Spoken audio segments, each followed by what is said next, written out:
Bonjour YouTube, je suis Sébastien et voici les aimants de soudure Parkside. Je les ai trouvés par hasard en allant chez Lidl pour complètement autre chose, en l'occurrence du pain. Et il s'est avéré qu'il y en avait plein, j'en ai acheté une paire, un modèle de chaque. J'aurais dû en prendre plus, si vous voulez arrêter la vidéo là.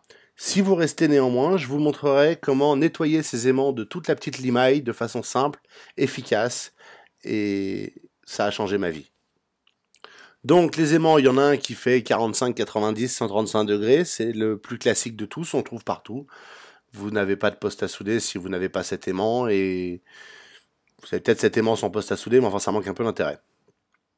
J'en ai déjà un comme ça, vous m'avez déjà vu l'utiliser, c'est pas un Parkside, mais c'est le même exactement, au détail près, qu'il n'a pas le logo Parkside et qu'il n'a pas les angles dessus parce qu'il a quelques années et que je l'ai acheté ailleurs. Je sais plus où.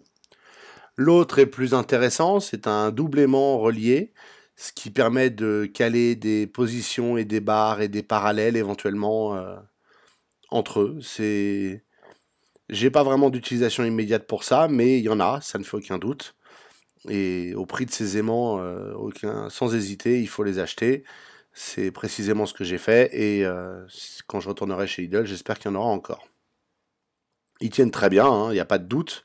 C'est le principal défaut, c'est qu'ils ne sont pas désactivables comme certains, c'est pas des aimants automatiques.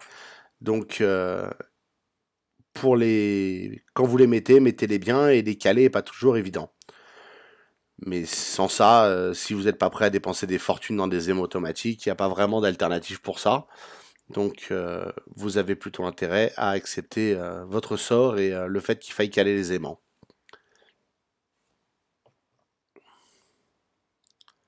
Alors comme vous pouvez voir, j'utilise le double pour caler un bout de tube à un angle complètement arbitraire et en porte-à-faux en plus, comme si je voulais souder.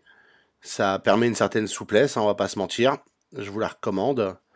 Il y a un certain nombre de cas où j'aurais pu utiliser ça pour faire des diagonales quand c'est pas des diagonales ultra précises.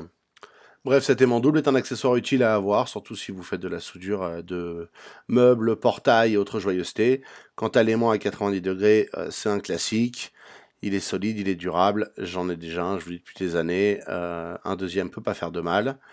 Et il permet, en fonction de comment vous mettez les tubes, d'utiliser sous plusieurs angles. Et voici le truc génial. Alors évidemment, là j'ai traîné mon aimant dans des chutes, là où je coupe de l'acier. Donc il y a plein de saletés. Si comme moi vous avez déjà essayé plein de fois de le nettoyer de toute la petite limaille, alors les morceaux c'est facile de les enlever, ça c'est sûr, mais la petite limaille c'est pénible. Je vous recommande le compresseur d'air. Vous soufflez dessus en faisant le tour. Parfois il faut 2 tours, parfois un seul suffit.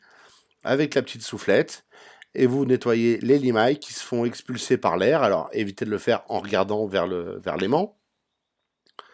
Et c'est comme ça que vous récupérez un aimant propre alors qu'il y a 2 secondes il était dégueulasse. Et le tout en plus sans effort. Depuis que j'ai découvert ce truc, ça a changé ma vie. Mes aimants sont propres quand j'en ai besoin.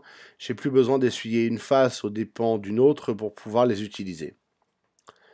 Simple, idiot. Bon, il faut un compresseur évidemment, mais là encore, si vous faites de la soudure, vous avez probablement déjà acheté le compresseur. Donc, et pour le plaisir, une petite comparaison de mon aimant originel et du Parkside. Comme vous pouvez le voir, c'est rigoureusement le même, il y en a juste un qui est plus neuf. Mais c'est exactement le même, ça vient de la même usine, quelque part dans le monde. Je vous laisserai deviner où. Et vous pouvez voir que il est encore un peu sale, mais il serait facile à nettoyer si je le voulais au moment de l'utiliser. Je me fatigue pas avant parce que quand on coupe avec la disqueuse, la limaille se fait attraper parfois par l'aimant. Merci d'avoir suivi cette vidéo, j'espère qu'elle vous aura été utile et que vous apprécierez le truc pour nettoyer les aimants. Pensez à vous abonner et à la liker. Et puis si vous avez des questions ou des remarques ou des conseils, les commentaires sont là pour ça.